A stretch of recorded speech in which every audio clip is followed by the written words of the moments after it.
안녕하세요. 오늘도 사연 살롱을 찾아주셔서 감사합니다. 이제 곧 40대가 되는 여자예요. 39살이라는 나이에 재혼하고 임신까지 바로 성공해 현재 만삭이에요. 사실 순서가 좀 바뀌긴 했네요. 전 남편과 이혼의 충격에 빠져 있는 절 위로해주던 회사 옆자리 노총각과 가까이 지내다 보니 혼자 임신을 하게 됐어요. 옛날엔 혼자 임신하면 창피해서 쉬쉬했다지만 나이 많이 먹은 돌싱 여인체가 임신에 성공했다니 기쁘기만 합니다. 양가 부모님들께서도 기뻐해 주시고 무엇보다 너무 착한 남편은 눈물까지 뚝뚝 흘리며 고맙다고 하니 몸둘 바를 모르겠더군요. 사실 지금 현 남편 몰래 이 글을 쓰는 거예요. 재혼을 하기 전까지 2명의 남자를 만나 한 명과는 파혼하고 한 명과는 이혼까지 하게 됐거든요. 그 2 남자와 그 집안이 얼마나 막장이었는지 자세한 내막을 알게 되시면 저의 원통함을 이해하실 수 있을 거예요. 전생에 남자들과 웬수를 졌나? 그동안 왜 이리도 남자 운이 안 좋았을까요?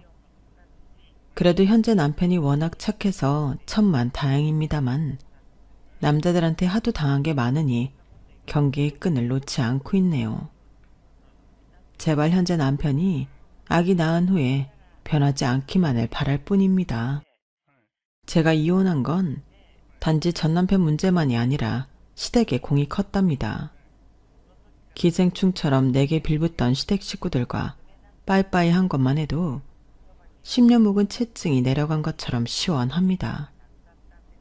재혼한 시댁분들은 제게 정말 잘해주세요. 심지어 제가 한번 다녀온 돌싱임에도 불구하고 말이죠. 진짜 천사 같은 분들이죠. 시부모님은 강남 40평대 아파트에 사실 정도로 경제력도 괜찮으신 분들이에요. 적어도 제가 번 돈으로 부양하지 않아도 되는 집안이기에 대만족입니다. 첫 번째 결혼에선 뻔한 제 공무원 월급으로 시댁 식구들까지 먹여 살리려니 진짜 피눈물 났었거든요. 제가 첫 번째 남자와 파혼하고 2번째 남자와 이혼한 것에는 너무 성급하게 결혼까지 생각했던 저의 과오가 큰 것 같아요. 결혼은 진짜 일륜지 대사인데 낙장 불입이나 마찬가지인 혼인에 대해 너무 쉽게 생각했었죠. 앞선 2 남자들 외모가 훤칠했던 것도 제 선택의 이유 중 하나였어요. 진짜 바보 천치가 따로 없죠. 남자 얼굴 뜯어먹고 살 거 아닌데 말이죠. 지금 결혼할 남자를 선택하려는 분들, 아니 사윗감을 고르고 있는 어머님들께서는 남자의 껍데기가 아닌 속을 보고 또 그 시부모님들을 보고 결정하시라고요. 물론 저보다 현명하실 테니 알아서 잘 선택하시겠죠. 지금부터 제가 남자들에게 뒤통수 맞은 썰을 사연살롱 구독자분들에게 풀어볼게요. 여러분께서는 부디 저와 같은 불운한 전철을 밟지 않길 기원해봅니다. 저희 부모님들은 지금까지도 손 꼭 붙잡고 나들이 다니실 정도로 사이가 좋으세요. 그래서 전 결혼하면 다들 평생 그렇게 아껴주며 평탄하게 사는 줄 알았어요. 적어도 쓰레기 남친들을 만나기 전까지 말이죠. 저희 아빠는 고등학교 수학 교사였고 엄마는 전업주부셨어요. 우리 가족이 사치하는 스타일도 아니기에 아빠 교사 월급만으로도 충분했지만 본인은 성에 안 찼나 봐요. 명문대를 졸업했기에 주변에 사업으로 성공한 동기들도 많았거든요. 아빠 자신도 뭔가 사업을 계속하고 싶어 하셨던 것 같아요. 그러다가 20년지기 절친 중 한 명이 아주 좋은 조건으로 동업하자며 접근했죠. 어린 제가 들어도 참 솔깃한 제안이었어요. 본격적인 사업 전에 아빠가 사장으로 일하게 될 사무실에 저와 엄마가 함께 가보기도 했죠. 요즘 한강뷰 아파트가 참 비싸잖아요. 그것도 한강뷰 오피스였는데 정말 멋지더군요. 우와, 아빠, 이런 멋진 사무실에서 사장으로 일하는 거예요? 대박이네. 서윤아, 뷰가 참 멋지지. 아빠도 학교에서만 일하는 게 참 답답했는데 사표 던지고 이런 곳에서 새로운 일을 하게 된다니 엄청 설레는구나.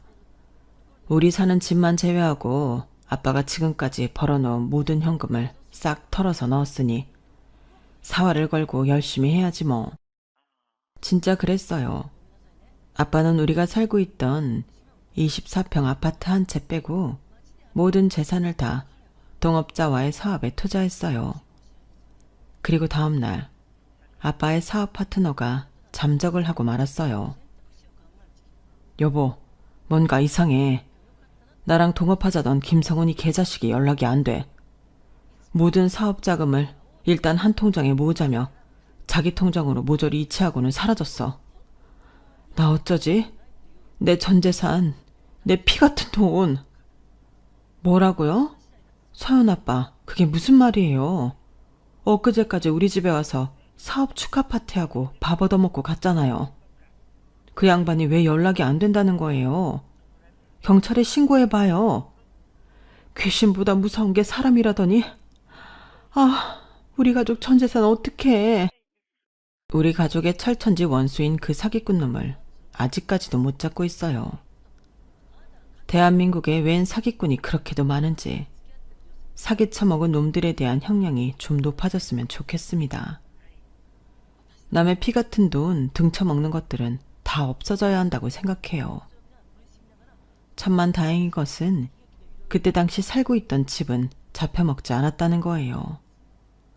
만약 그 집까지 넘어갔다고 상상하면 끔찍하네요. 아빠는 무일푼에서 다시 시작해야 했어요. 전업주부로만 살던 엄마가 동네 식당에서 일하며 생활비를 벌었고 아빠도 돈 벌기 위해 무진 애를 쓰셨어요. 결국 정착한 것은 화상과외 사업이었죠. 평생 학생들 가르치는 데 익숙한 우리 아빠가 택할 수 있는 나름 안전한 사업이었어요. 몇 억이라는 돈을 한순간에 날리고 시작한 일이었기에 아빠는 정말 최선을 다하셨어요. 덕분에 화상과외 사업은 유명세를 타고 지금까지 많이 번창할 수 있었죠. 그 후 우리 가족은 사기로 잃은 돈의 몇 배를 모았어요. 재테크를 위해 부동산도 사놓고 여기저기 안전한 투자도 하고 있죠. 사업이 어느 정도 자리 잡고 한숨 돌린 후 아빠는 제게 말씀하시더군요. 서윤아, 넌 나중에 월급 따박따박 나오고 철밥통인 공무원을 하도록 해라. 사업이나 사기업 근처에도 가지 말고 말이야. 전 부모님의 바람대로 공무원 이외의 꿈은 딱히 꾸지 않았어요. 열심히 공부해서 이른 나이인 대학교 3학년 때 7급 공무원 시험에 합격했네요. 졸업도 하기 전에 남들보다 일찍 취업에 성공한 거죠. 대학 시절 연애 한번 해보지도 못하고 친구도 많이 못 사귀고 공부만 했기에 빨리 합격할 수 있었던 것 같아요. 어엿한 사회인이 되어 여유를 좀 즐기고 있던 때였어요. 어느 주말 저녁 같은 사무실에서 일하던 여자 동료와 레스토랑에서 저녁 식사를 하고 있었어요. 피차 코딱지만한 공무원 월급 받는 건 마찬가지였기에 우린 제일 싸구려 와인을 글라스로 한 잔씩 시켜 홀짝홀짝 아껴 먹고 있었죠. 그런데 갑자기 종업원이 저희 테이블로 시키지도 않은 메뉴와 와인을 가득 가져다 주는 게 아니겠어요? 저희 이거 주문한 적 없는데요. 그랬더니 종업원 왈. 저쪽 테이블 손님이 보내신 겁니다. 이 근처 대학병원 응급의학과 의사 선생님이시라네요. 90년대 드라마에서나 보던 헌팅 방식을 대체 누가 하는 거야? 라며 우린 일제히 그 남자를 쳐다봤죠. 그런데 우리 둘 다 띠용 할 만큼 엄청나게 잘생겼더군요. 술집에 왜 의사가운을 입고 왔는지 알 수 없었지만 응급실 의사라니 급한 일 끝나고 퇴근하는 길인가 보다 했죠. 우리의 시선을 받은 그는 이쪽 테이블로 걸어오더군요. 안녕하세요. 술집에 와서 술 한 잔 입에 대지도 못했는데 또 응급실 콜이 와서 퇴근하다 말고 다시 병원으로 가야겠네요. 응급실 의사라는 직업이 이렇게나 고되네요. 뭐 어쩔 수 없죠. 사명감을 갖고 일하는 수밖에요. 저쪽에서 지켜보는데 눈이 부셔서 제 마음을 전하고 싶었습니다. 여기 제 전화번호이니 연락 한번 주십시오. 지금 바빠서 가봐야 하지만 다음에 약속 잡고 더 근사한 식사를 대접할 기회를 주세요. 그럼 이만 가보겠습니다. 그는 제게 전화번호가 적힌 쪽지를 주고는 바람같이 사라졌어요. 전 가타부타 말 한마디 안 했는데 쌩하니 가버리니 좀 어이가 없긴 했죠.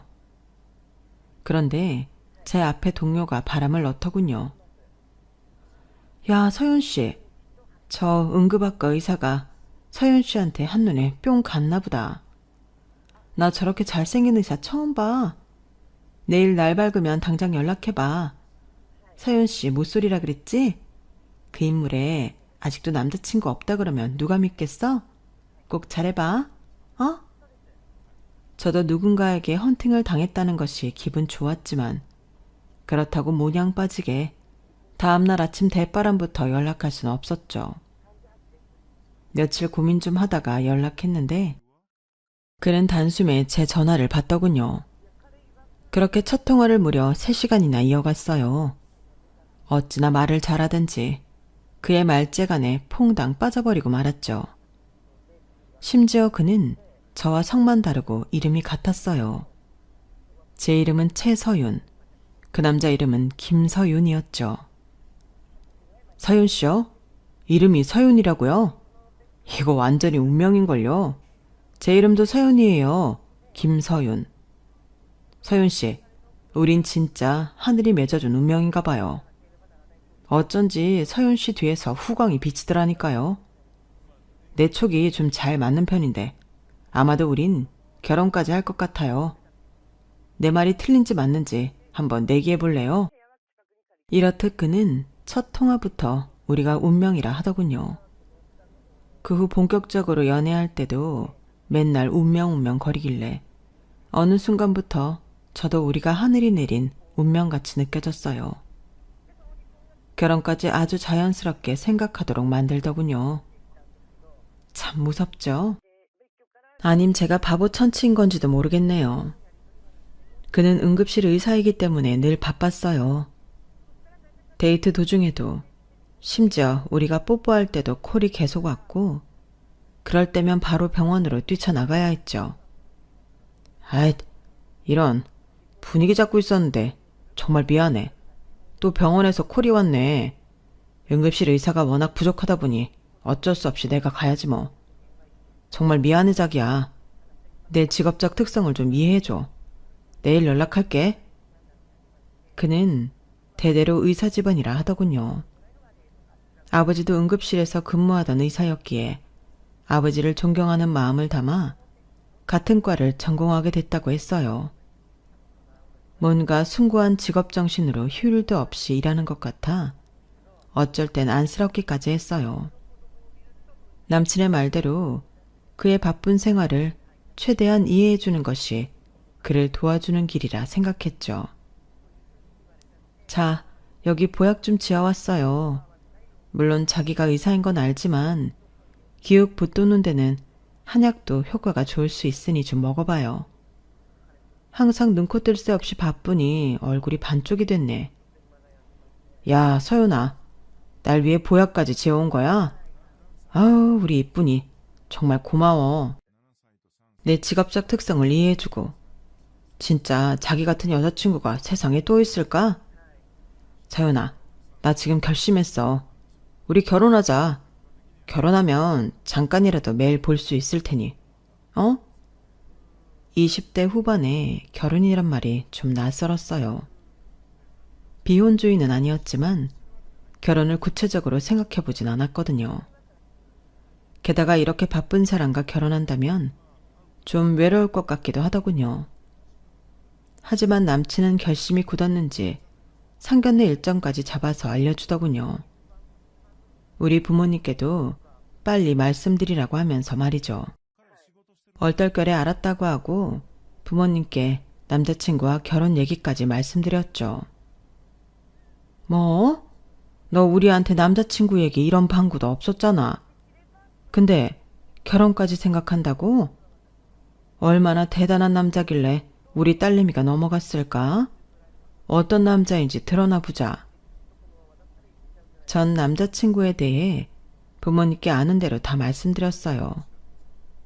뭐, 대한민국에서 의사라고 하면 최고의 신랑감으로 꼽히는 직업군이니 당연히 흡족해 하시더군요. 상견례 자리까지 일사천리로 진행되었네요.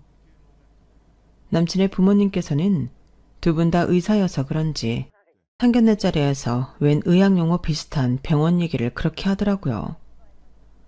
그래도 인상도 엄청 좋으시고 우리 부모님에 대한 예의는 갖춘 것 같아 다행이라 생각했죠. 하지만 있는 사람들이 더한다고 본인 아들이 의사라고 혼수는 좀 요구하시더군요. 사돈, 우리 아들 잘생긴 거 보셨죠? 게다가 우리 가족 모두 의사다 보니 사연이와 연애 전에 부잣집 딸내미들이 줄줄 따랐었습니다. 주변에서 사돈 맺자고 난리였다니까요. 저희가 강남에 주상복합 90평짜리 사둔 게 있어요. 현재 월세 주고 있는데 세입자 나가라고 하고 이 집을 신혼집으로 쓰죠 뭐.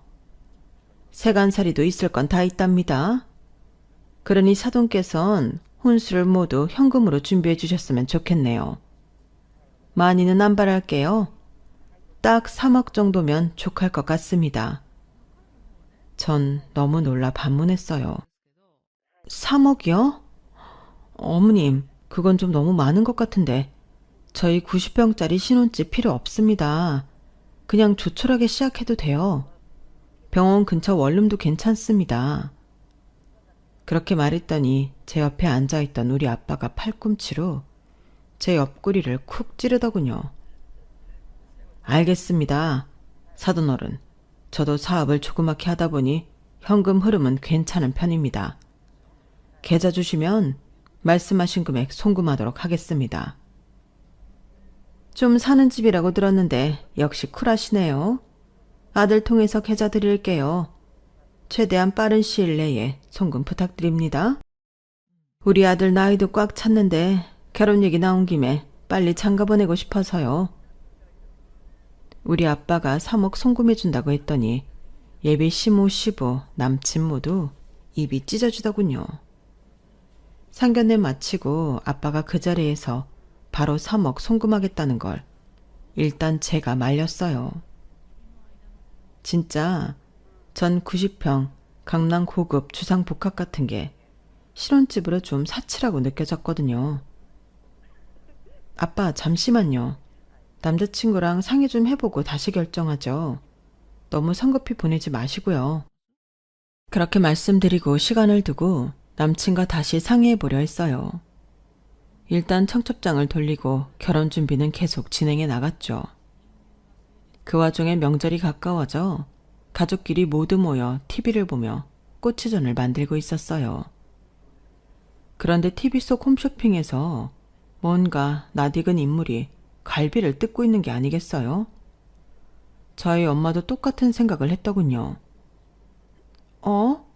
서윤아, 저기 갈비 먹는 아줌마, 니네 시어머니 될 양반이랑 진짜 많이 닮았다. 신기할 정도인데? 나도 느꼈어요, 엄마. 혹시 산부인과 의사이신 어머님이 홈쇼핑 알바도 하시나?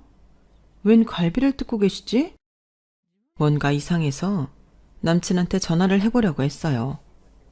그런데 핸드폰을 드는 순간 모르는 번호로 전화가 오더군요.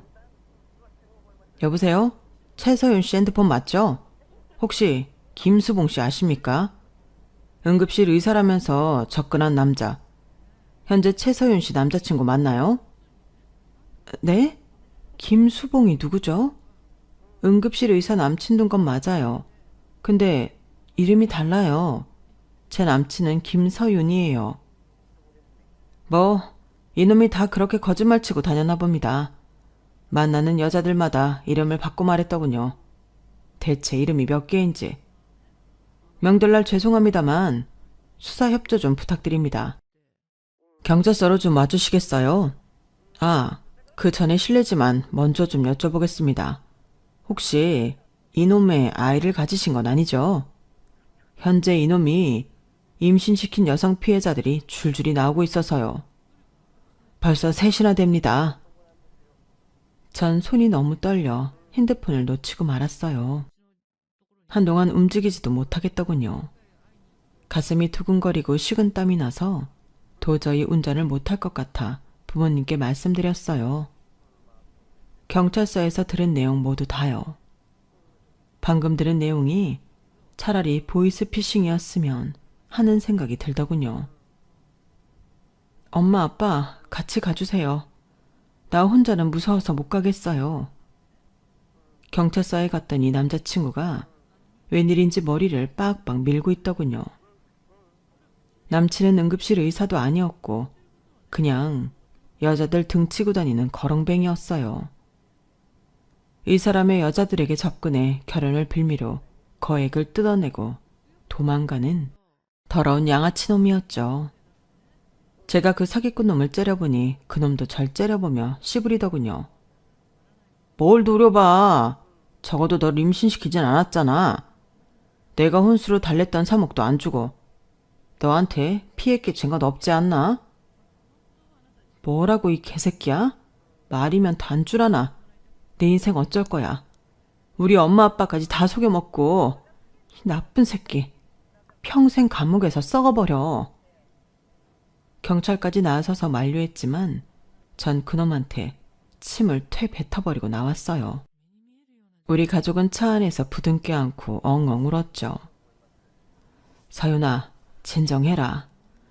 인생 살다 보면 별일이 다 있단다. 아빠가 전에 동업자한테 사기당해서 전 재산 잃은 적도 있잖니. 더럽게도 운이 나쁜 건 나 하나로 족하다고 생각했는데 내 딸내미까지 이런 일을 겪다니. 우리 다 잊었구나. 시간이 약이란다. 아무 일도 없었던 것처럼 다시 일상으로 돌아가자꾸나. 언젠간 다 잊혀질 거야. 그렇게 첫 번째 남자한테 대차게 뒤통수 맞고 전 마음의 문을 꽁꽁 닫아버렸어요. 그냥 일이나 열심히 하자 하고 공무원 생활에 몰두했죠. 30대가 되어도 남자 만날 생각이나 선볼 생각도 없다고 하자 부모님은 슬슬 걱정을 하시더군요. 그땐 비혼주의가 멋있어 보였나 봐요. 첫 번째 연애에 대한 트라우마도 있고 결혼 계획이 전혀 없었죠. 그런데 어느 날 친구와 마라탕을 열심히 먹고 헤어져 어두컴컴한 저녁에 집으로 돌아오는데 골목에서 어떤 남자가 계속 쫓아오더군요. 그날따라 마라탕이 안 좋았는지 소화도 안 돼 배에선 우르릉 쾅쾅 하고 연신 방귀가 뽕뽕하고 나왔죠. 흉흉한 세상에 웬 남자가 쫓아오니 발걸음은 빨라지고 한 걸음 뗄 때마다 방귀는 계속 나오고 미치겠더라고요. 그러거나 말거나 일단 무서운 마음에 냅다 달렸어요. 그랬더니 그 남자가 소리치더군요. 저기요, 저 이상한 사람 아니에요. 잠깐만 멈춰주실 수 없나요? 그냥 마음에 들어서 잠시 얘기 좀 나누고 싶어서 그래요. 네? 그 남자의 외침에 잠깐 뒤돌아봤더니 가로등 아래 훤칠한 남자가 급하게 쪽지에 번호를 적어서 제 손에 쥐어주더군요. 오늘은 너무 늦었으니 제 번호만 드리고 갈게요. 내일, 아니 천천히 주세요. 저 이상한 남자 아니고 무명 모델이에요. 연락 주시면 님 번호로 제가 톱스타들 곁에서 찍은 화보도 전송해 드릴게요. 그냥 한번 만나보고 싶은 순수한 마음에서 따라온 거예요. 실례됐다면 죄송합니다. 다음에 꼭 봬요. 조심히 들어가세요. 그는 그렇게 전화번호만 손에 쥐어주고는 빠이빠이 하고 가더군요. 뭔가 순수한 청년같이 느껴졌어요. 일단 화장실이 급하니 집으로 달려갔죠.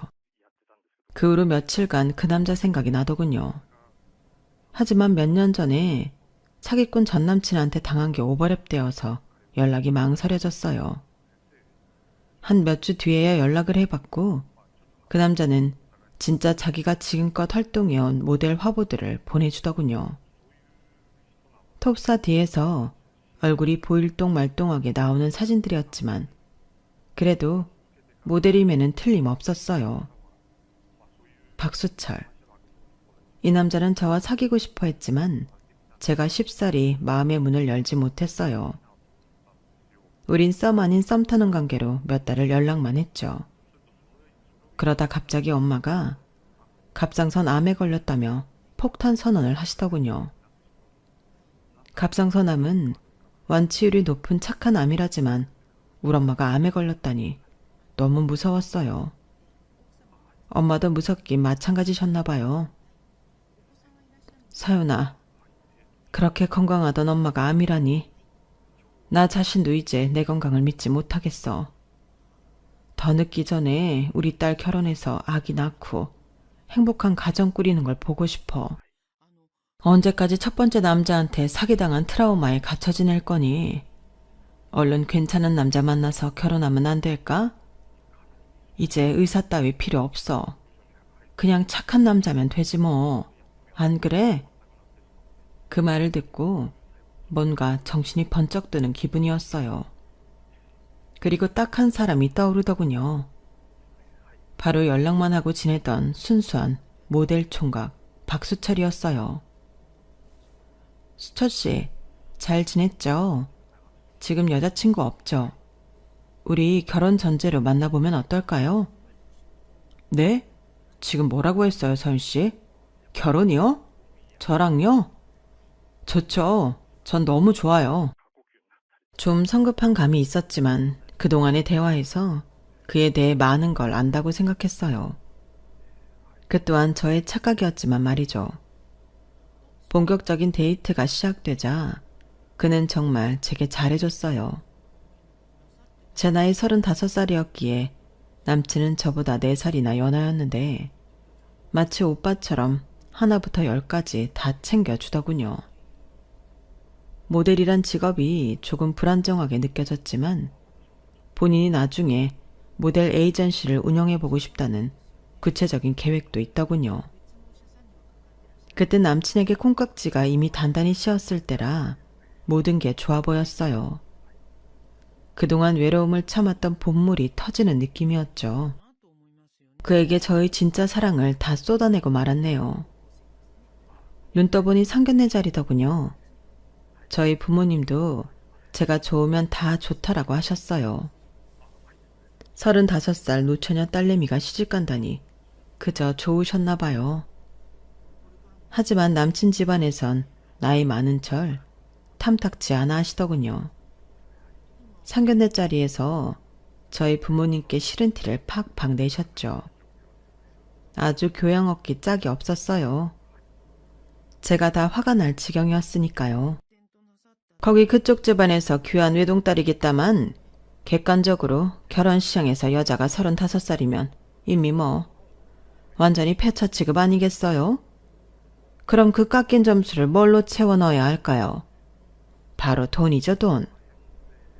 그쪽 집안이 그나마 돈이 좀 있다고 하니 내가 우리 잘난 모델 아들과 결혼 허락한 겁니다.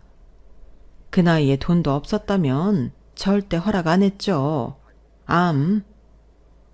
첫 대화에 돈이 어쩌고 나이가 어쩌고. 참, 어이가 없어서 말문이 막히더군요. 어머님, 솔직하게 말씀해 주셨으니 저도 좀 솔직해져 볼게요. 수철 씨가 저보다 연하이긴 하지만 제가 모은 돈이 더 많고 혼수도 더 많이 해갈 예정인 거 아시잖아요. 공무원이라는 제 직업이 훨씬 더 안정적이고요. 수철 씨가 저랑 10살 차이가 나는 것도 아니고 고작 4살 연하인데 이런 식으로 절 매도하시는 이유는 뭐죠? 저희 부모님까지 계시는 자리에서 너무 무리하신 거 아닌가요? 아니, 뭐가 어쩌고 저째? 야, 아들아. 어디서 저런 입만 터진 늙은 여자애를 데리고 와서 이혜미를 능욕하게 만드냐? 이 결혼 못 시킨다. 우리 잘난 모델 아들 못 준다고. 허. 예비 시모가 화가 나서 자리를 박차고 나가자 그 뒤로 남친의 가족들이 줄줄이 일어서서 나가더군요. 기분이 나쁠 대로 나빠진 저희 가족들도 상견례 자리에서 일어나 집으로 돌아와 버렸죠. 남친만 중간에서 허둥지둥 대더군요. 그러거나 말거나. 전 바로 남친에게 이별을 고했죠.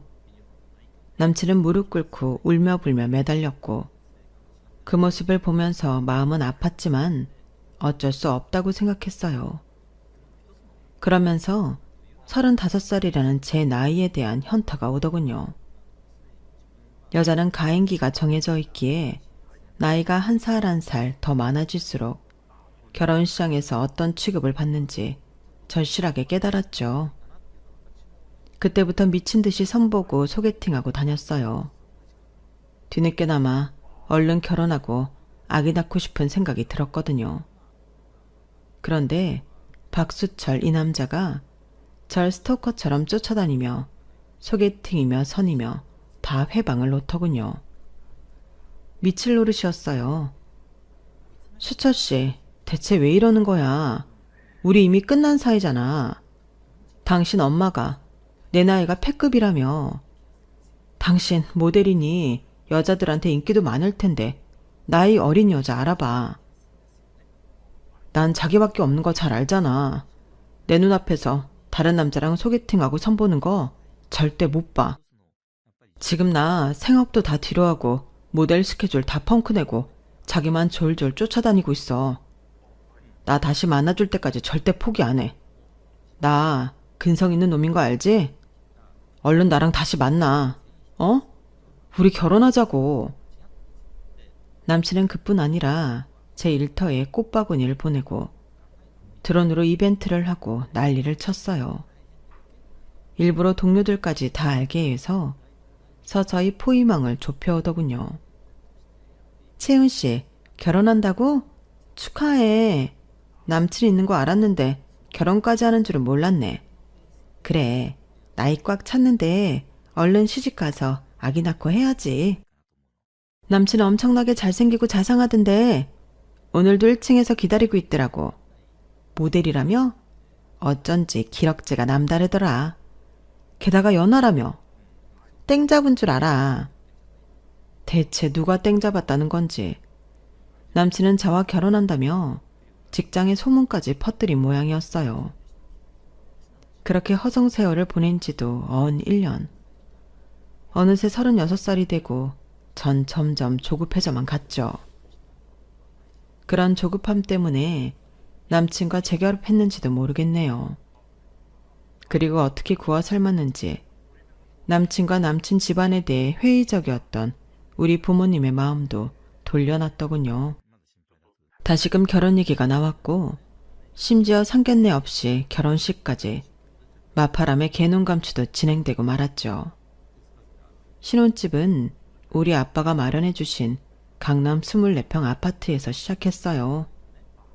넓진 않았지만 강남에 있는 아파트라 엄청나게 비싼 곳이었어요. 사실 신혼부부가 살기 딱 좋은 사이즈였죠. 그런데 6개월 후 빈대 같은 시댁 식구들이 하나 둘씩 저희 신혼집으로 기어 들어오기 시작합니다. 일단 시부의 바람기로 인해 스타트를 끊게 되었죠. 열받은 시모가 제게 일방적인 통보를 하고는 쳐들어오더군요.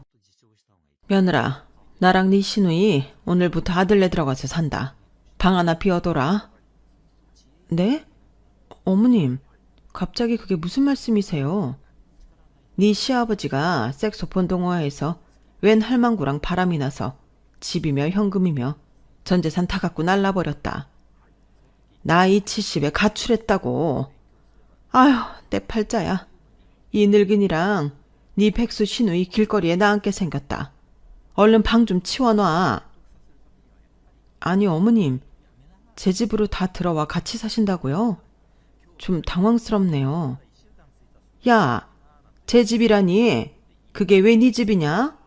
아무리 명의가 네 앞으로 돼 있다 하더라도 이제 내 아들이랑 결혼했으니 공동재산 아니겠니?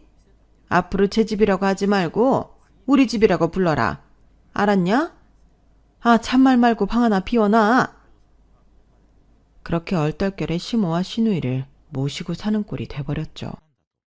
달달했던 24평 신혼집은 마치 지옥 같은 집이 돼버렸어요. 그날부로 신우와 시모의 융단 폭격이 시작되었거든요. 일단 백수 시누이가 갑자기 임신을 했다며 폭탄 선언을 하더군요. 새언니, 나 임신했어요. 출산도 얼마 안 남았고요. 그냥 살찐 줄 알았는데 애가 졌다네요. 산후조리원 예약하게 나 1,000만 원만 대줘요. 네? 갑자기 임신이요? 아니 아가씨, 결혼할 남친이 있었어요? 조리원 비용을 빌려달라는 것도 아니고 나한테 달라고요? 그것도 1,000만 원씩이나? 애 아빠가 누군진 몰라요. 날 거쳐간 남자가 한두 명이어야지. 내가 워낙 인기가 많잖아요. 그리고 새언니네 집 잘 산다면서요. 강남집 이것만 해도 10억 넘을 것 같은데? 10억 넘는 집 살면서 1,000만 원이 아까워요? 언니는 늙은 나이에 임신이 안 돼서 먼저 임신한 내가 부러운 거예요? 아니면 고가운 거예요? 그게 무슨 말이에요? 애 아빠가 누군지도 모르는데 무턱대고 임신하고 출산한다는 거예요? 그리고 조리원비가 무슨 1,000만 원이나 해요? 나한테 그 돈 맡겨놨어요? 그 돈 다 못 대줘요. 아, 한숨만 나오네요 정말. 아기가 가여우니 조리원 비용으로 150 대드릴게요. 아가씨나 어머님 돈으로 절반은 부담해요. 한 300만 원짜리 가면 되잖아요.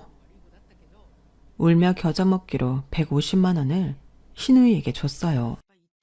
이유는 단 하나. 시누이에게서 태어날 아기가 불쌍해서였죠.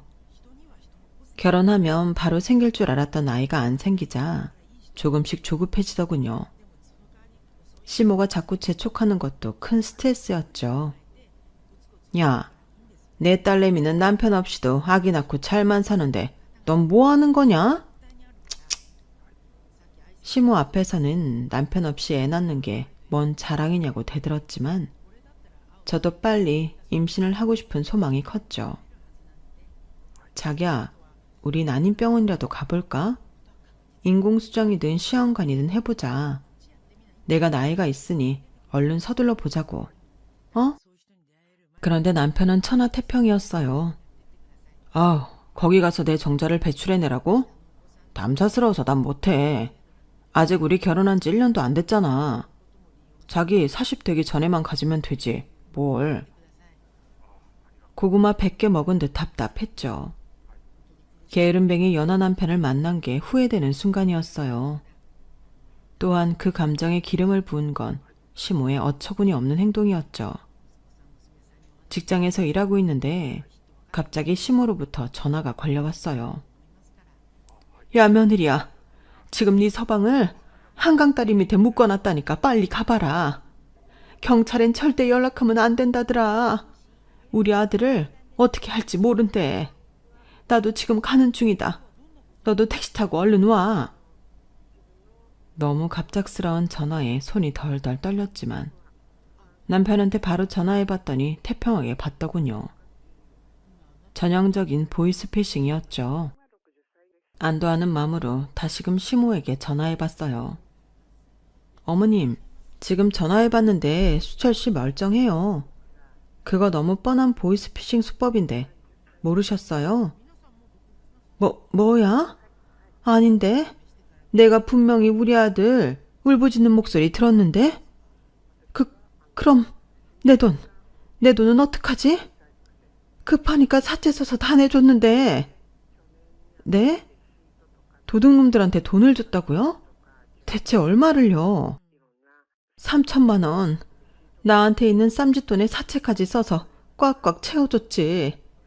돈 안 주면 내 아들 어떻게 한다고 그래서. 며느리야 어쩌냐? 내 돈 어째? 속으로 정말 정신머리 없는 할망구야 라는 말이 목까지 차올랐지만 참았어요. 시모가 3천만 원 잃어버렸다고 서럽게 울었기 때문이었죠. 일단 경찰에 신고하고 시모가 사채 쓴 돈은 다 남편한테 갚으라고 했어요. 시댁 식구들한테 정말 런덜머리가 나는 순간이었죠. 심지어 신우와 시모는 번갈아가며 제게 생활비와 용돈을 요구했어요. 도가 지나치는 비용은 거절하는 것도 지치더군요. 아가씨, 애 키우는 비용을 다 저한테 달라고 하시면 어떡해요? 엄마인 아가씨가 충당하려고 노력이라도 해야죠. 언니, 비싼 강남집 살면서 정말 이렇게 치사하게 나오기에요? 우리 아기가 불쌍하지도 않아요. 설마 언니 아기 안 생긴다고 나한테 히스테리 부리는 거예요? 임신 잘 되는 내가 부러우면 부럽다고 솔직하게 말하세요. 그게 대체 무슨 말이에요, 아가씨? 그렇게 돈이 타가고 싶거든 본인 오빠한테 말씀하세요. 남편은 모델일에서 번 들쑥날쑥한 돈을 다 시모와 신우이에게 퍼주고 있는 모양이었어요. 언젠가부터 가게를 저 혼자 이끌고 가는 느낌이었죠. 남편에 대한 애정도 이미 식은 지 오래였고요.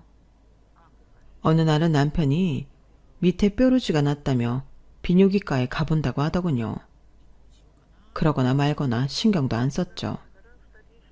난임병원에는 그렇게 가기 싫어하더니 고작 뾰루지 하나로 난리를 치며 쪼르르 비뇨기과에는 달려가는 꼴이라니 꼴배기 싫더군요. 병원에 다녀온 남편의 얼굴이 창백했어요.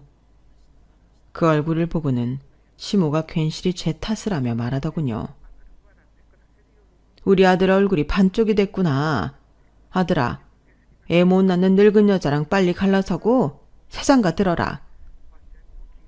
전 머리 끝까지 화가 났지만 남편의 충격적인 말에 쓰러지는 줄 알았네요.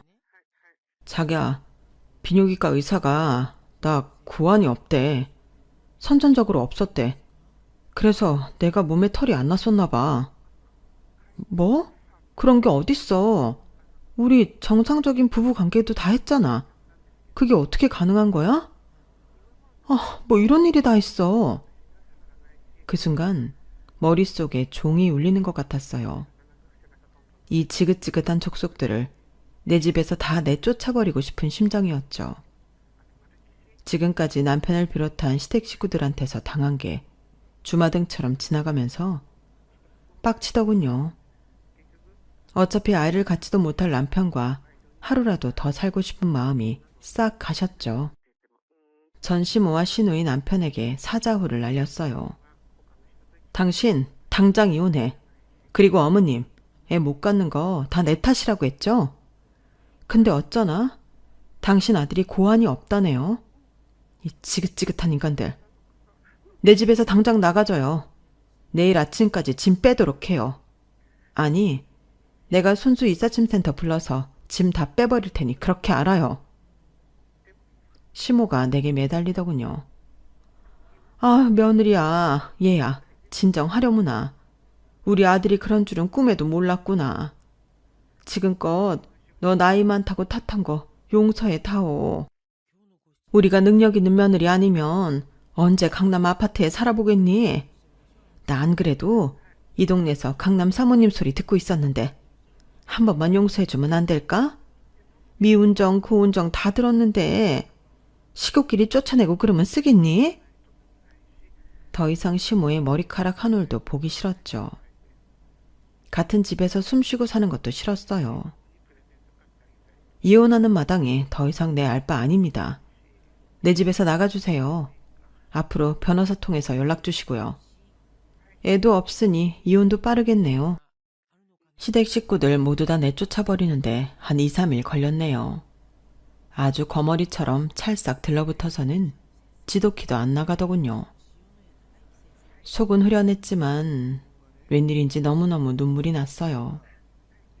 첫 번째 남자한테 사기당해 파혼하고 두 번째 남자와 결혼까지 했다가 이혼하고 나니 내 신세가 처량했죠.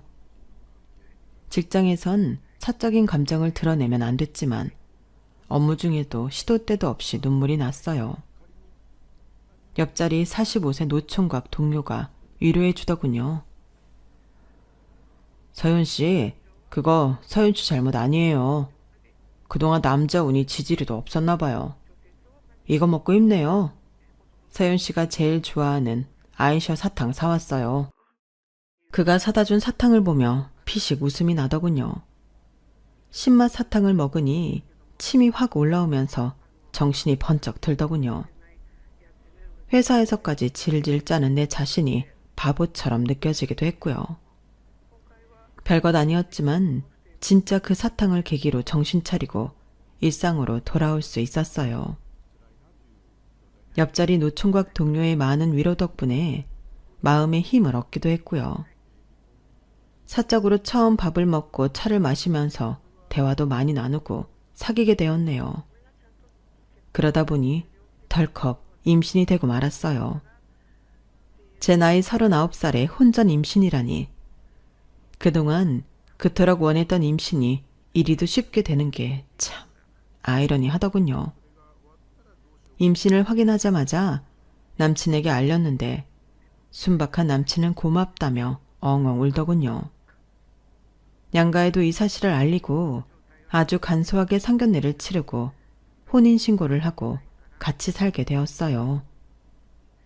이전 결혼해서 신혼집으로 썼던 그 집은 팔아버리고 남친 명의의 아파트로 들어갔죠.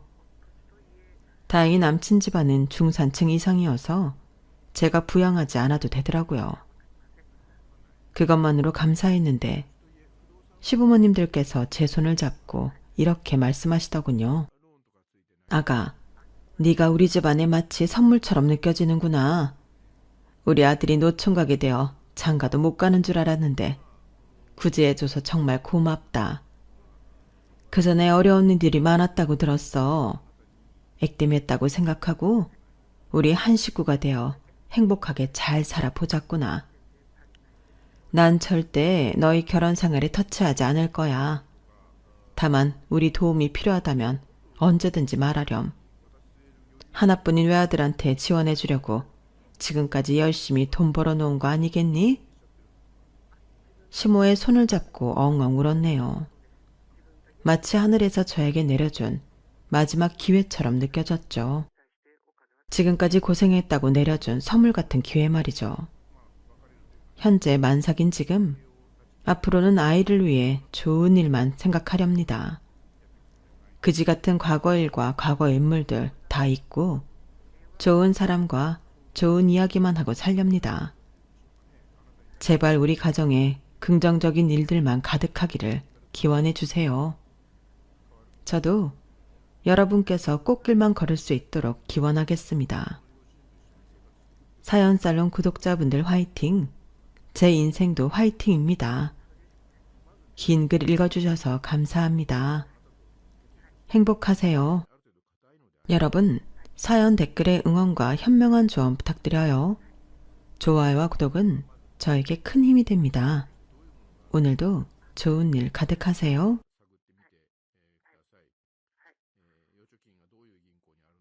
안녕하세요. 오늘도 사연살롱을 찾아주셔서 감사합니다. 여러분은 배우자에 대해 얼마나 알고 계신가요? 저는 결혼한 지 30년이 되도록 이 인간이 어떤 인간인지 모르고 살았어요. 아니, 안다고 생각했어요.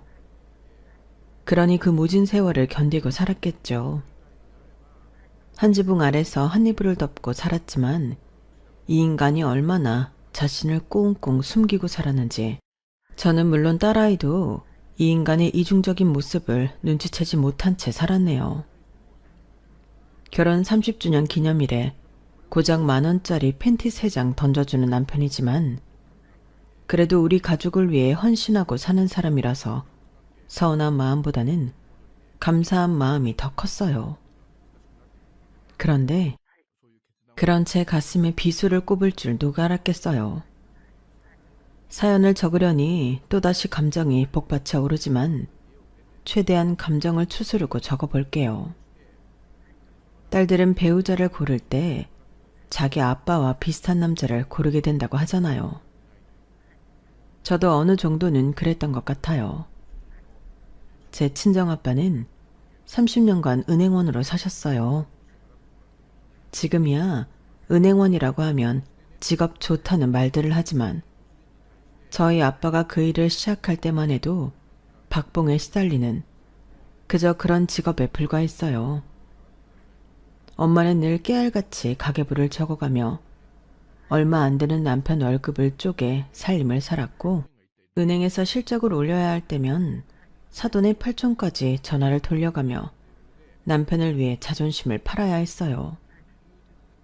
그렇게라도 해서 남편 실적을 채울 수만 있다면 남한테 싫은 소리 듣는 것쯤이야 아무것도 아니라고 생각하셨죠. 영자야, 요즘 어떻게 지내니? 예, 너 또 부탁하려고 전화한 거지? 그런 거라면 길게 얘기 안 해도 돼.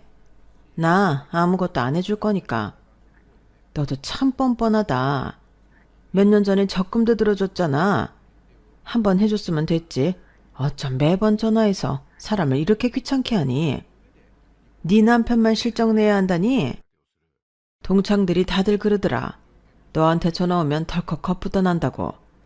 이번엔 또 뭘 부탁하려고 그러나. 그 생각부터 든다고 말이야. 오죽하면 친구들이 이러겠니? 왜 이렇게 주변 사람을 힘들게 하냐고.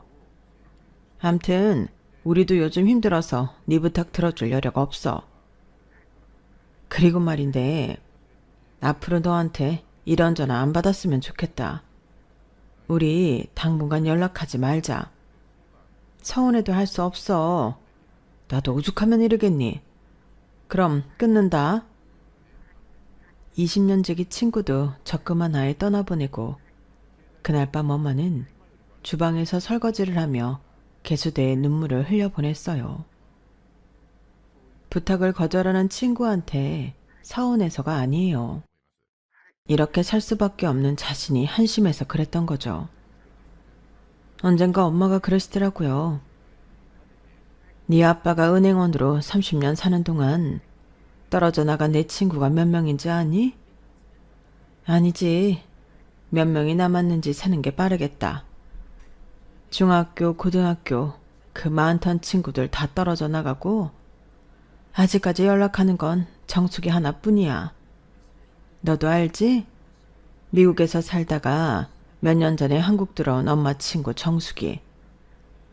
걔도 한국 떠나 살아서 아직 연락하고 지내는 거지? 안 그랬으면 진작 연락 끊겼을 거야. 난 지금도 은행에 일 보러 갈 때마다 창구에 앉아있는 은행원을 보면 그렇게 안쓰러울 수가 없어. 그러니까 넌 절대 은행원이랑 결혼하면 안 된다. 그랬단 봐. 내가 아주 도시락 싸들고 다니면서 말릴 테니까. 아빠는 30년을 은행원으로 살았지만 그 마지막은 정말 너무도 초라했어요. 한 분야에서 30년을 근속했으면 상장은 아니어도 수고했다는 말 한마디쯤은 해줄 수 있는 거잖아요. 하지만 은행은 그런 말은커녕 저희 아빠한테 씻을 수 없는 모욕감을 주고 비참하게 내쫓았어요. 정리해고 대상에 올랐지만 제가 결혼을 앞두고 있던 터라 아빠는 어떻게든 책상을 지키려고 하셨고 은행은 그런 아빠를 무슨 수를 써서라도 내쫓으려 했거든요. 그래도 한때 촉망받던 은행원이었는데 정리해고 대상자에 오르자마자 하루아침에 업무에서 배제되고 책상도 구석자리도 내던져졌어요. 어제까지도 퇴근길에 같이 술잔을 기울이고 점심도 함께 먹던 동료들은 아빠를 투명인간 취급을 하기 시작했고요.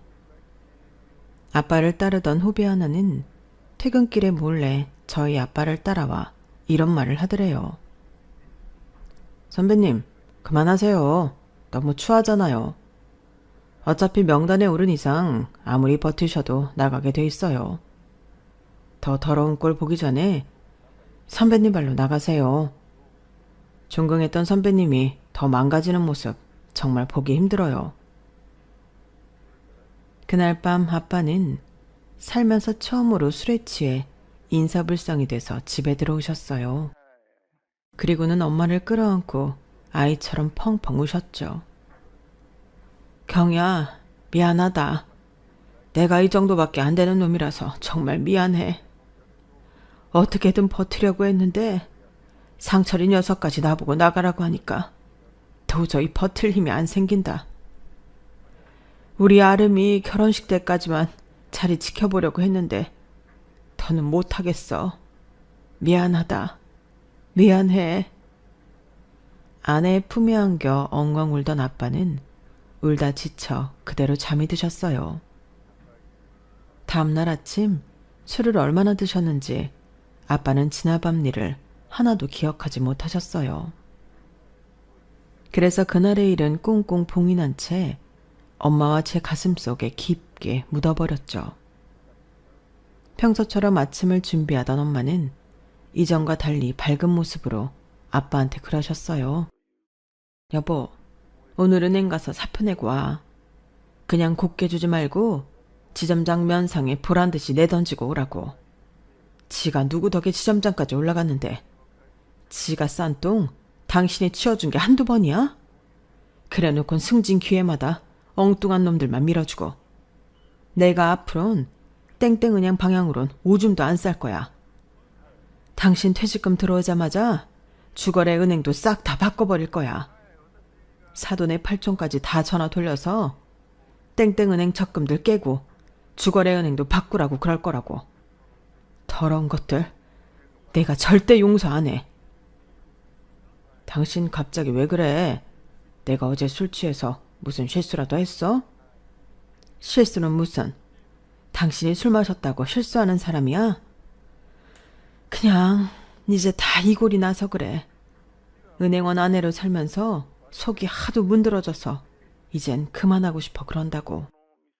그러니까 이참에 당신 은행 그만두고 아름이 결혼 전에 우리 식구 가족여행이라도 다녀오자. 당신 은행 다니는 동안 남들 피서갈 때 한 번도 여행 가본 적 없잖아. 월초, 월말, 연초, 열말. 이제 그런 걱정 없이 우리도 남들 쉴 때 쉬고 놀 때 놀면서 사람답게 살아보자고. 30년 죽어라 이랬으면 당신 그럴 자격 충분해. 다른 사람이 인정 안 해도 내가 인정해. 당신 정말 열심히 살았어. 내 남편이지만 정말 장하고 존경해. 결국 엄마는 참았던 눈물을 쏟았어요. 35년을 부부로 살아온 부모님은 그렇게 서로를 위로하며 위기의 순간에 부부애를 과시했어요. 인생의 동반자이자 세상의 유일한 내 편. 그게 바로 부부라고 말하듯이 말이죠. 아빠가 회사를 그만두고 2달 뒤 저는 결혼식을 올렸어요. 아빠가 다니시던 은행 사람들한테는 따로 청첩장도 돌리지 않았는데도 어떻게들 알고 10명이 넘는 동료들이 찾아와 주었더라고요. 아빠랑 친했던 상철 대리님이 동료들한테 단체톡을 돌리셨다나 봐요. 예식장에 찾아와 주신 아빠의 옛 직장 동료들은 신부 대기실에 찾아와 하나같이 이런 말씀을 하셨어요. 처음 은행에 입사해서 많이 서툴고 힘들던 시절 저희 아빠한테 도움을 많이 받았다고요. 그래서 다른 건 몰라도 딸내미 결혼식만큼은 꼭 참석하고 싶었다고 말이죠. 그 말을 들으면서 어쩌면 이분들의 감사 인사가 아빠의 훈장이 아닐까 하는 생각을 했어요. 결혼식이 끝나고 아빠한테 이 얘기를 전해드렸더니 그래도 30년간의 은행원 생활이 헛되진 않은 것 같다시며 모처럼 환하게 웃으셨어요. 제가 남편을 선택한 이유는 바로 우리 아빠랑 닮은 구석이 많기 때문이었어요. 솔직히 융통성은 좀 떨어지고 인물도 그리 뛰어나지 않지만 뚝심도 있고 자기 일에 최선을 다하는 성실한 사람이었거든요. 남편과 저는 같은 대학 출신이긴 하지만 과가 달라서 재학 중에 학교에서 마주칠 일은 없었어요. 게다가 나이 차이도 나서 더더욱 그랬죠. 남편은 호르머니 밑에서 자란 장남이라 책임감이 남달랐어요. 어릴 때부터 아버지 대신 자신이 집안의 가장 노릇을 해야 한다는 강박관념에 사로잡혀 있어서 허튼 말 쓸데없는 행동, 사치를 최대의 적인 것처럼 생각하고 살았어요. 밑으로 여동생이 둘 있는데 둘 다 오빠 말이라면 껌뻑할 정도로 집안에서는 무서운 오빠이기도 했죠. 그런 남자가 저랑 소개팅을 하면서 얼마나 떨었는 줄 아세요? 음료 주문을 할 때 이름도 잘못 부를 정도로 무척이나 긴장을 하더라고요. 그때는 남편의 그런 모습이 보기 좋았어요. 사람이 순수해 보이고 미련하다 싶을 정도로 정직해 보였거든요.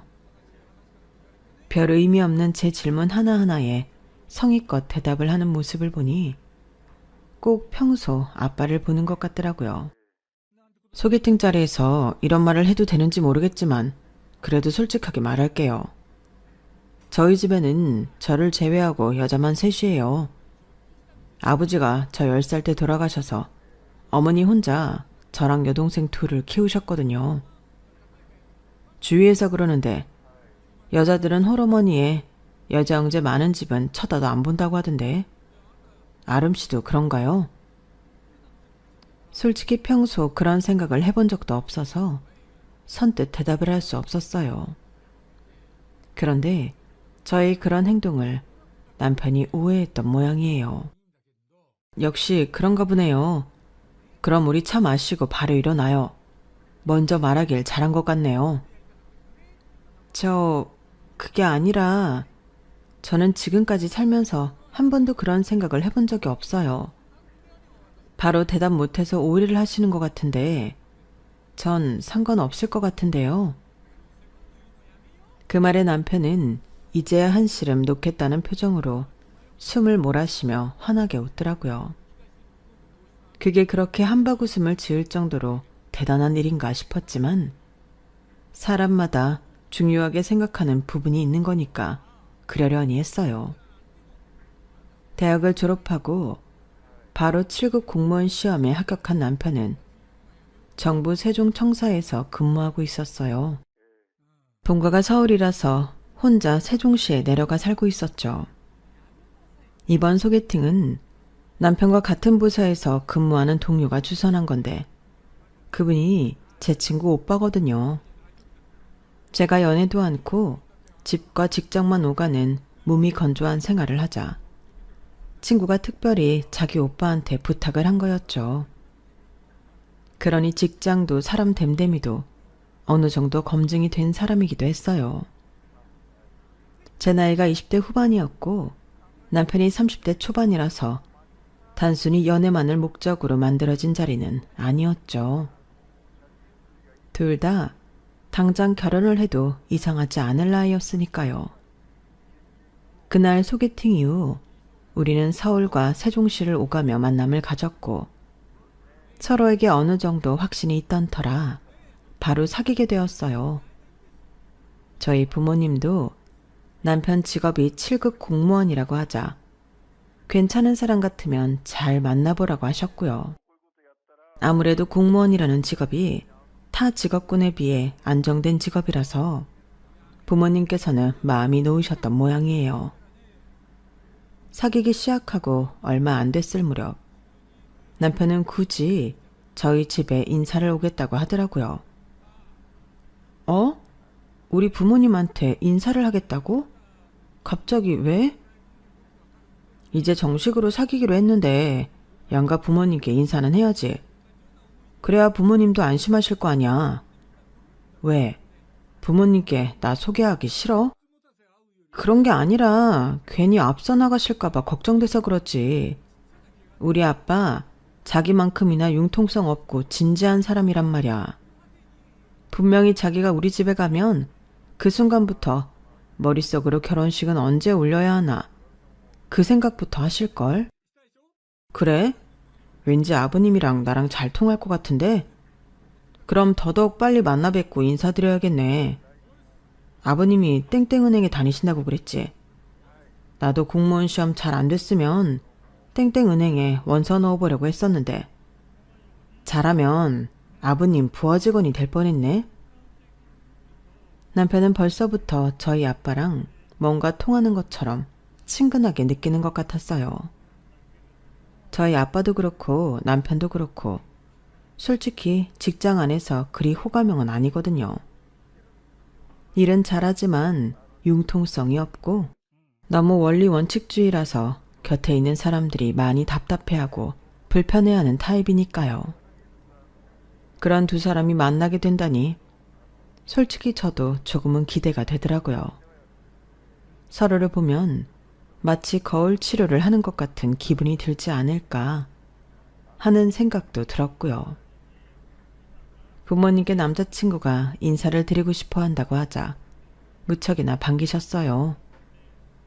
특히 저희 아빠가 무척이나 흡족해 하셨죠. 인사를 오겠다는 건 그만큼 자기 자신한테 자신도 있고 교제를 하는 데 있어 가벼운 마음은 아니라는 의미 아니겠니? 젊은 사람이 생각이 참 반듯하네. 그래, 쇳불도 당김에 빼라고 당장 이번 주에 오라고 그래. 어차피 보기로 한 거 시간 끌 거 뭐 있겠어? 여보, 그래도 그쪽 사정도 있는 건데 먼저 물어보고 정하지 그래요. 서울도 아니고 세종시에 산다는데. 모르는 소리. 모르긴 해도 그 친구도 이번 주 주말에 찾아올 생각을 하고 있었을걸. 자기 입으로 말했을 때는 이미 준비가 돼 있다는 의미기도 하니까. 아름아, 당장 전화해서 물어봐라. 내 말이 맞는지 틀린지. 아빠는 모처럼 신이 나서는 싱글벙글 하셨어요. 방에 들어와 남편한테 전화를 했더니 대뜸 이번 주말에 가도 되냐고 그러는 거 있죠. 누가 닮은 거 난리날까봐 생각하는 것도 두 사람이 똑같더라고요.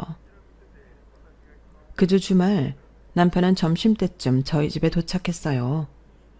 아빠도 그렇고 남편도 그렇고 술을 안 좋아하기 때문에 함께 점심을 먹고 차를 마시며 이야기를 나누었어요. 성격도 비슷하더니 취향이며 바둑을 좋아하는 취미까지 같아서 저녁 시간이 될 때까지 두 사람은 몇 판이나 바둑을 두었어요. 1대2로 아빠가 한 판 더 이기긴 했지만 남편이 돌아가고 아빠가 그러시더라고요. 아까 그 친구가 마지막 판은 일부러 져주더라. 융통성이 없는 녀석일 줄 알았는데 그래도 사회생활을 해봐서 그런가? 영 맹탕은 아니야. 아름아, 아빠는 그 친구가 마음에 드는데 너는 어떠니? 물론 마음에 드니까 사귀는 걸 테지만 결혼까지 생각하고 있는지 궁금해서 그래. 아빠가 세상을 살아보니까 잘나고 똑똑한 놈들보다 우직한 사람이 결국엔 빛을 보더라. 모르긴 해도 그 친구랑 결혼하면 여자 문제로 고생을 하거나 엄한 데 투자해서 빚더미에 앉는 일은 없을 것 같아. 물론 그런 걸로 신랑감을 고르는 건 조금 그렇지만 그래도 남자는 일단 자기 가정에 충실하고 허튼 짓 하지 않는 게 최고라고 생각한다. 아직 사귄 지 얼마 안 돼서 결혼 얘기까지 꺼내기는 그렇다면 그래도 어느 정도는 염두에 두면서 만나도록 해. 아빠는 이미 사윗감으로 받아들일 마음이 있는 것 같았어요. 하지만 아빠와 달리 엄마는 뭔가 마음에 안 들어하는 눈치였어요. 그때는 그런 엄마가 내심 야속했는데 지나고 보니 엄마가 사람을 더 잘 봤던 것 같네요. 찬민이라는 그 친구 말이야. 정말 네 맘에 들긴 하는 거니? 지금은 사귄 지 얼마 안 돼서 네가 제대로 판단을 못하는 걸 수도 있잖아. 네 아빠는 무척 마음에 들어하는 것 같은데 나는 글쎄다. 엄마, 그게 무슨 소리야. 언제는 아빠 같은 남자 만나라고 그러더니 왜 이제 와서 딴소리야? 네 아빠랑 닮은 구석이 없다고는 할 수 없지만 내가 보기엔 네 아빠랑은 다른 것 같아. 뭐랄까, 이상하게 음원한 구석이 있다고 해야 하나?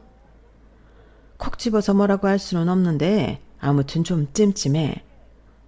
아직 결혼 얘기가 오가는 것도 아니고 단순히 사귀는 단계니까 천천히 알아가는 게 좋을 것 같단 얘기야. 사위사랑은 장모라는데 우리 집은 그 반대였어요. 처음 사귀기 시작했을 때도 그렇고 1년 반가량 연애를 하고 결혼을 하겠다고 했을 때에도 엄마는 왜인지 반기는 기색이 아니었어요. 뭐가 그렇게 싫으냐고 물으면 정확히 대답을 하지도 못하면서도 그냥 감이 안 좋다는 말만 되풀이하셨어요. 하지만 저랑 아빠가 결혼을 밀어붙이는 바람에 엄마 의견은 밀리고 말았어요.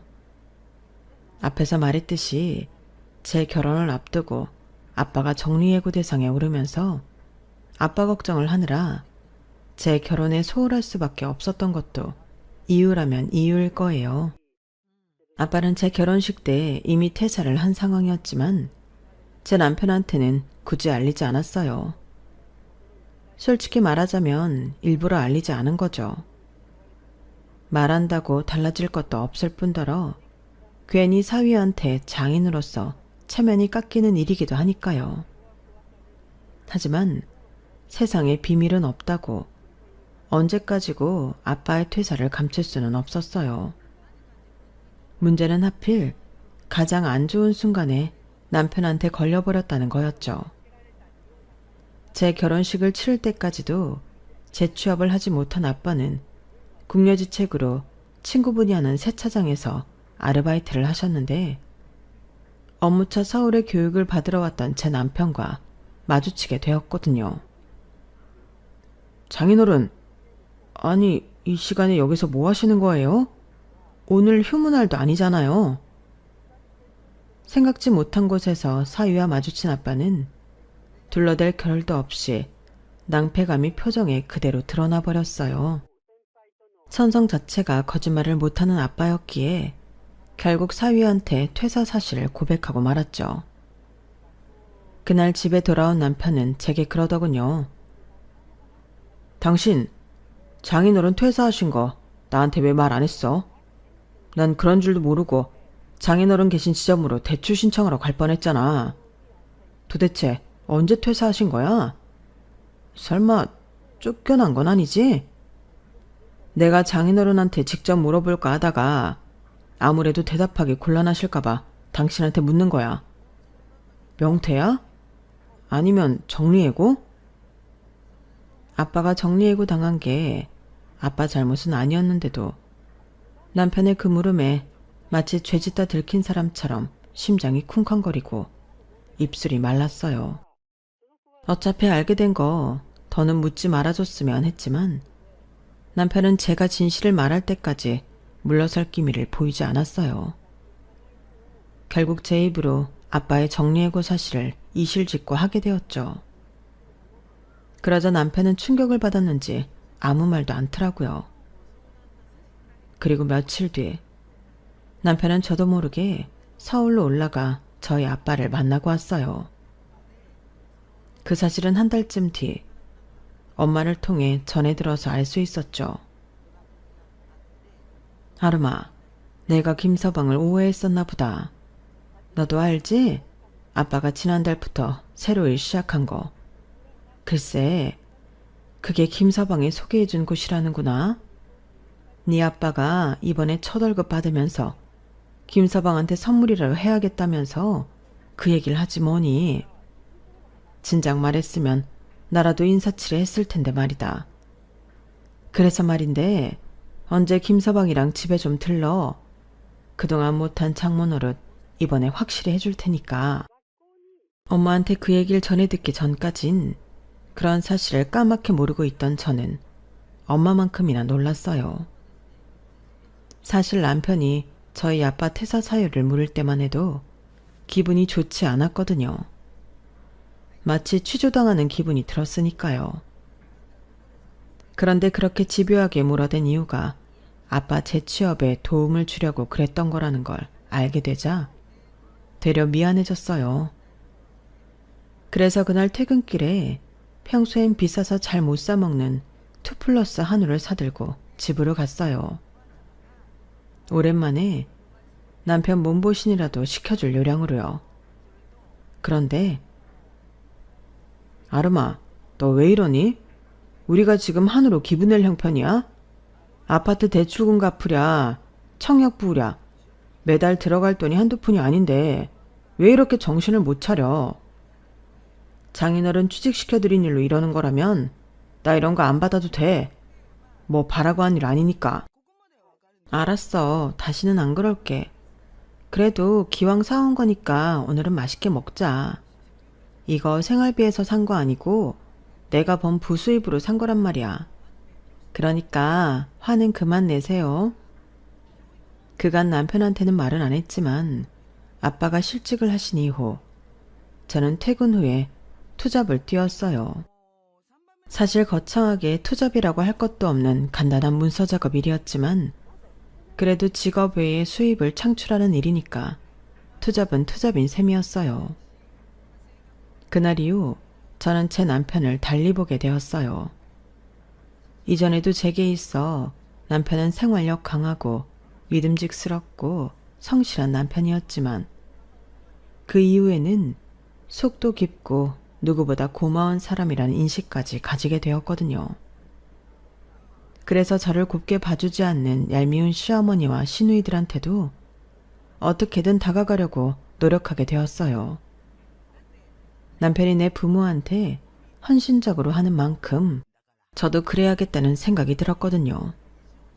하지만 이런 결심을 매번 수포로 돌아가게 할 만큼 저희 시댁 식구들은 저희 부부한테 골칫거리였어요. 어머님은 벌이는 얼마 안 되시면서 남들 하는 건 다 하고 살고 싶어 하는 분이셨고 두 시누이는 일 안 하고 돈 많은 남자 몰아서 인생 역전하는 게 지상 최대의 과제인 것처럼 생각하는 사람들이었거든요. 저런 집에서 어떻게 내 남편 같은 사람이 나왔을까 의아할 정도로 남편과는 완전 다른 사람들이었죠. 이날 이때까지 저희가 물어들인 어머님 카드값이 얼마인지 모를 정도로 어머님은 뒷일은 생각도 않고 일단 저지르곤 하셨어요. 한 번은 이런 일도 있었어요. 제가 딸아이를 낳고 친정에서 산후조리를 하다가 집에 돌아가 봤더니 거실 한 구석에 못 보던 물건이 박스채 쌓여 있더라고요. 짐을 가지고 오느라 뒤늦게 현관에 들어서 남편한테 이게 뭐냐고 물었더니 그 얘긴 나중에 하자. 우리 채연이가 난생 처음 집에 온 날인데 골치 아픈 일로 기분 상하고 싶지 않거든. 일단 채연이 데리고 안방으로 들어가. 내가 청소 싹 해놓고 가습기까지 사다가 세팅해 놨으니까. 남편은 제 손을 잡아 끌며 안방으로 데리고 갔어요. 남편의 이런 반응 때문에 저는 더 그 물건들에 신경이 쓰이게 됐죠. 그래서 그냥 말해보라고 목소리를 높였더니 글쎄 뭘 하는지 아세요? 어머니가 다단계에 걸려서 물건을 좀 사들이셨어. 옥장판이라고 하는데 박스를 풀어보니까 돈을 줘도 안 가져갈 정도로 처참한 물건이더라고. 실적 올린다고 10개나 사셨다는데 이걸 누구한테 팔겠냐고. 내가 가져가서 반품해보려고 했는데 반품 불가상품이라고 안 된다고 그러잖아. 뭐? 그럼 어떡해? 그래도 너무 걱정하지 마. 내가 소비자보호센터랑 관련 부처에 도움을 청해놨으니 곧 해결될 거야. 남편이 공무원이라는 사실 때문이었을까요? 사실 그렇게 큰 걱정은 하지 않았어요. 이후 남편한테 일의 진행을 물었더니 잘 됐다고 했고 저도 그렇게 알고 있었죠. 그런데 시누이가 전화해 대뜸 그러지 뭐예요. 언니, 이번에 언니 달리 봤어요. 난 언니 성격에 이혼한다고 난리칠 줄 알았는데 어떻게 그걸 참아요? 사실 말이 났으니 말이지 이날 이때까지 오빠가 엄마 때문에 돈 날린 게 한두 번이 아니거든요. 오빠야 자식이니까 그러려니 하지만 언니는 따지고 보면 남인데 그걸 참아주다니 정말 대단해요. 이번에도 좀 심하긴 했죠? 800이 누구 집 개 이름도 아니고. 아가씨, 그게 무슨 소리예요? 내가 참은 건 뭐고 800원 또 뭐예요? 그러자 수화기 너머로 들리던 신우의 목소리가 일순 잠잠해졌어요. 혹시 그거 옥장판이라고 얘기하는 거예요?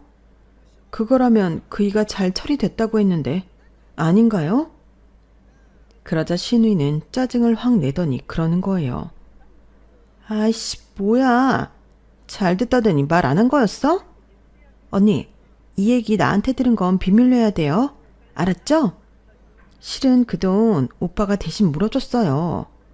엄마가 잘못한 건 사실이지만 그렇다고 자식이 돼서는 부모를 신용불량자 만들 수는 없잖아요. 그러니까 잘 됐다는 남편의 말은 시어머니 일을 우리 돈으로 잘 처리했다는 얘기였던 거예요. 그날 밤 퇴근하고 돌아온 남편한테 그 일을 따졌더니 대뜸 그러더라고요. 당신 출산하고 얼마 안 돼서 힘들 텐데 이런 일로 힘들게 하고 싶지는 않았어. 나도 잘 처리될 줄 알았는데 이게 그렇게 간단한 일이 아니더라고. 업주는 이미 사업 철수하고 해외로 뜬 뒤라서 보상받기 힘든다는 얘기를 들었거든. 그래도 경찰에 신고를 해뒀으니까 업주가 차후에라도 입국하면 바로 잡을 수 있을 거야. 여보, 우리 돈 800이 어떻게 안 돼. 그러니까 나 믿고 조금만 기다려줘. 알았어. 암튼 업주가 한국에 입국하면 그때는 돈 받을 수 있긴 한 거지? 평생 전 세계를 떠돌지 않는 이상 한 번은 들어오게 될 거야. 그러니까 그 돈은 적금 들어놨다 생각하고 기다리자. 속에서는 천불이 났지만 일단은 남편 말에 따르기로 했어요. 저라고 생돈 800이 날아갔는데 왜 안 아까웠겠어요. 그 돈은 남편 혼자 번 돈도 아니고 임신 8개월까지 직장생활 해가며 저도 함께 모은 돈인걸요. 며칠 뒤 친정엄마가 반찬을 싸들고 집에 오셨길래 그 얘기를 했더니 엄마가 그러시는 거예요. 그래도 김서방한테 너무 뭐라고 하지는 말아라. 너도 너지만 본인 속은 오죽하겠니? 네 시어머니는 밉지만 그래도 김서방 생각하면 참아야지 어쩌겠어.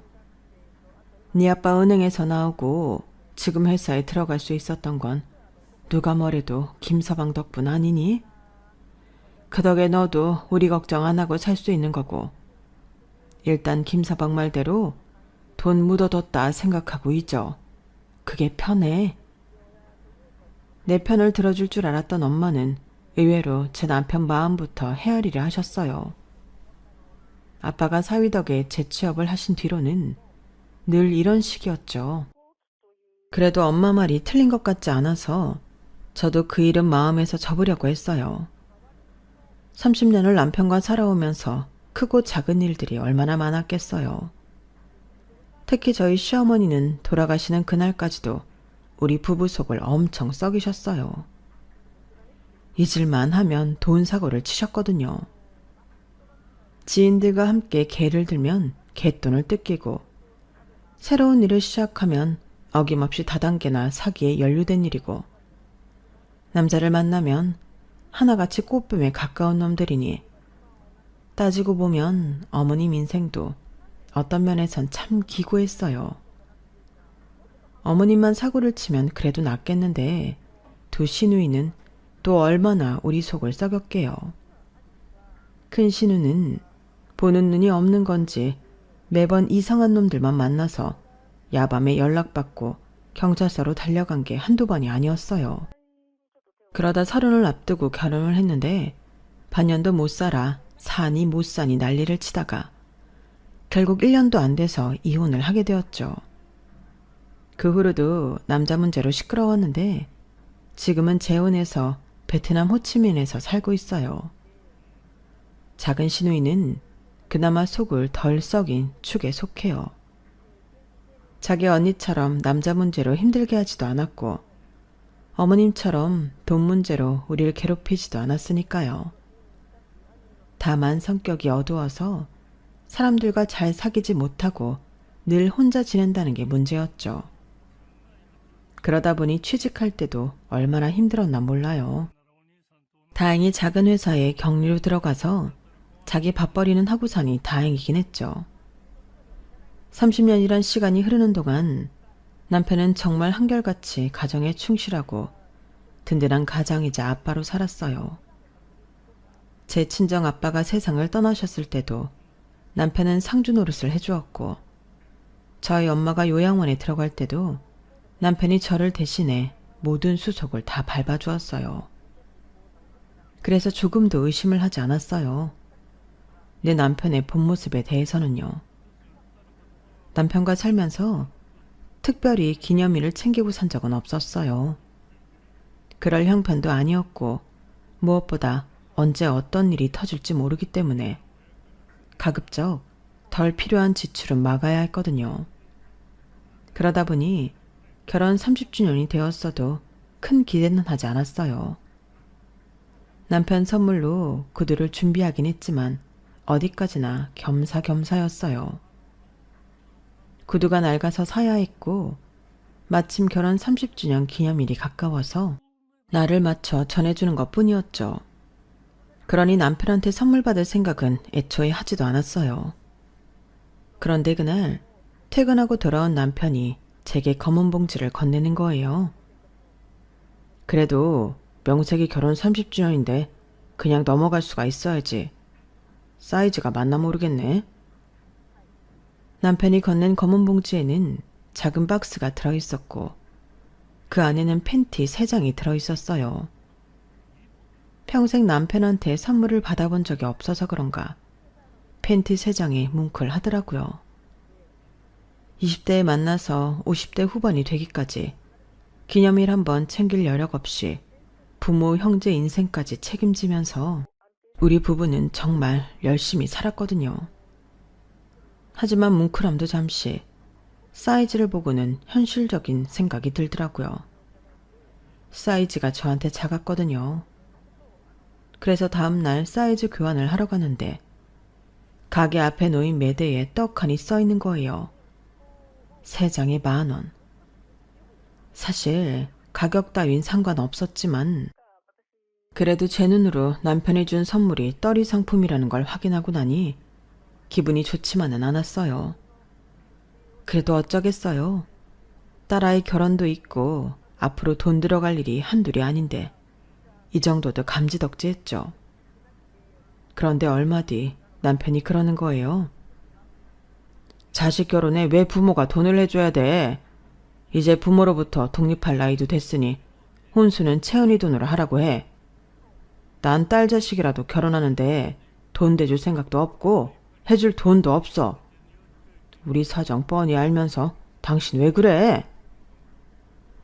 아무리 짠돌이 남편이라고 해도 자식 결혼에 돈 한 푼 못 주겠다고 버틸지는 몰랐어요. 그 일로 한동안 남편이랑 실랑이를 했지만 결과는 변하지 않았어요. 그런데 그 일이 있고 얼마 뒤 사단이 난 거예요. 저희 집엔 남편이 사용하는 작은 방이 하나 있는데 평소 잠궈져 있던 서랍이 그날은 열려 있더라고요. 안 그래도 이 안에 뭐가 있길래 이렇게 꽁꽁 싸매놓은 건가 궁금하던 차에 서랍 속을 뒤져보았죠. 그랬더니 같은 이름으로 온 회사 우편물이 쌓여 있더라고요. 개인 창고를 대여해주는 회사였어요. 우편물에는 창고 임대 만료 및 연장에 대한 내용이 적혀 있더라고요. 남편은 10년 가까이 이 회사 소유의 개인 창고를 임대에 쓰고 있었어요. 다행히 카드키도 함께 있길래 주소지에 적힌 창고로 가보았죠. 창고라고 해서 물류창고처럼 큰 창고인 줄 알았는데 가보니 한두 평 남짓한 작은 방 같은 거더라고요. 카드키를 찍고 문을 열었는데 세상에 모 아이돌 굿즈가 방 안 가득 전시돼 있지 뭐예요. 야광봉은 물론이고 컵, 텀블러, 수건, 캐릭터가 그려진 각종 물건들이 빼곡했어요. 어찌나 정리를 깔끔하게 해두었는지 전시장에 온 착각을 할 정도였죠. 100원짜리 동전도 허투루 쓰는 일이 없는 남편인지라 이걸 돈 주고 샀다는 게 믿어지지 않았어요. 순간 이걸 사는데 얼마가 들었는지 궁금했어요. 그래서 방안 사진을 찍어서 인터넷에 올려봤더니 대다수의 사람들이 말하길 저 정도 모을 정도면 1억은 좋게 넘을 거라고 하더군요. 고작 이런 자질구레한 게 1억? 그 말을 들으니 속이 부글부글 거리더라고요. 확실한 건 남편한테 직접 물어봐야겠다 싶어서 그날 밤 남편한테 창구 카드키와 창구한 사진을 들이밀었더니 남편이 불같이 화를 내는 거 있죠. 야, 네가 거길 왜 들어가? 가서 물건에 손댄 거야? 뭐 만졌어? 내가 얼마나 아끼는 건데 그걸 건드려? 지금까지 남편의 그런 모습은 본 적 없었기에 저는 입을 떡 벌린 채 남편을 바라보기만 했어요. 그러다 정신이 들어 쏘아붙였죠. 지금 그게 중요해? 딸 결혼했을 돈은 없다면서 이런 애들 장난했을 돈은 있었나 보지? 사람들이 그러더라. 이 정도 모으려면 1억은 좋게 들었을 거라고. 설마 당신이 그런 돈을 여기에 쓴 건 아니지? 그러자 남편은 잠시 머뭇대더니 말했어요. 참, 뭣도 모르는 것들. 1억? 그 돈으로 이걸 어떻게 모아? 한정판 굿즈는 경매까지 받아서 산 거라 가격이 얼만데. 하여간에 시세를 몰라요. 그리고 당신 애들 장난이라고 했어? 이것도 따지고 보면 나름의 투자야.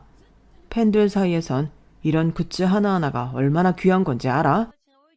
내가 모은 것 중 몇몇은 지금이라도 당근에 내놓으면 곱절을 주고 사겠다는 사람도 널렸다고. 아니, 비단 가격이 문제가 아니야. 암흑 같은 내 인생을 밝혀준 애들이라니까. 그러니까 이건 단순히 굿즈가 아니라 내 인생의 은인이나 마찬가지야. 잘 알지도 못하면서 천박하게 돈으로 따질 생각만 하다니. 이래서 당신은 안 되는 거야. 완전 반 미친 사람처럼 떠들어대는데 이 사람이 아는, 내가 아는 그 짠돌이 남편이 맞나 싶었어요. 결국 그날 남편을 통해 그간의 지출 내역을 들을 수 있었고 그 금액은 제가 생각했던 것 이상이었어요. 굿즈를 비롯해 아이돌한테 선물한 조금 금액까지 합하면 총 금액이 1억이 훌쩍 넘었거든요. 그런데 웃긴 건 그 다음이었어요. 말이 났으니 말인데 채연이 결혼식 말이야. 어쩌면 나는 참석 못할지도 모르겠어. 그때 방콕에서 콘서트가 열릴지 모른다는 얘기가 있어서 말이야. 컴백 무대라서 이번만큼은 꼭 가야 돼. 지금 해체 얘기도 있어서 마지막 콘서트가 될지 모른다고. 뭐? 이 인간이 미쳤나? 지금 딸 자식 결혼식에 빠지고 아이돌 콘서트 가겠다는 거야? 당신 제정신이야? 당신 내가 아는 김찬민 맞아? 100원짜리 동전원에 벌벌 떨던 그 사람 맞냐고. 여보, 제발 정신 좀 차려. 나 멀쩡해. 그리고 지금까지 당신이 나를 어떻게 봐왔는지 모르겠지만 난 처음부터 지금의 내 모습이었어. 효자 아들, 아들 같은 사위, 가정밖에 모르는 남편이자 아빠. 그건 다 당신이 만들어낸 허상이라고. 날 마음에 안 들어하던 장모님이 장인 취업 도와주니까 나를 아들아들 하셨잖아. 솔직히 난 그것도 마음에 안 들었어. 내가 왜 자기 아들이야? 난 그저 장인이 실업자가 되면 우리 함께 기댈까봐 그게 두려워서 자리를 알아봐준 것뿐이라고. 애초에 내 부모한테도 일말에 정이 없는 내가 장인 장모 생각을 하겠어? 어림도 없지. 인생은 독고다이야. 나 외엔 아무도 믿을 필요 없고 유의할 필요도 없는 거라고. 그러니까 당신도 똑똑히 알아둬. 앞으로도 나한테 기댈 생각 말고 스스로 살아갈 생각하라고. 난 퇴직하면 그날로 내 인생 찾아 떠날 거니까. 당신은 당신 인생 살아. 지금까지 나 할 만큼 하고 살았잖아. 더는 내 부모 형제며 당신이랑 딸 자식 때문에 시살림에 살고 싶지 않아. 퇴직하면 매달 나오는 연금으로 내가 좋아하는 아이돌 덕질도 실컷 하고 먹고 싶을 때 먹고 자고 싶을 때 자면서 내 마음대로 살 거라고. 그러면서 남편은 퇴직 후 자신이 받을 연금에 내 몫은 없는 거라며 저는 저보고 알아서 살아가라고 했어요.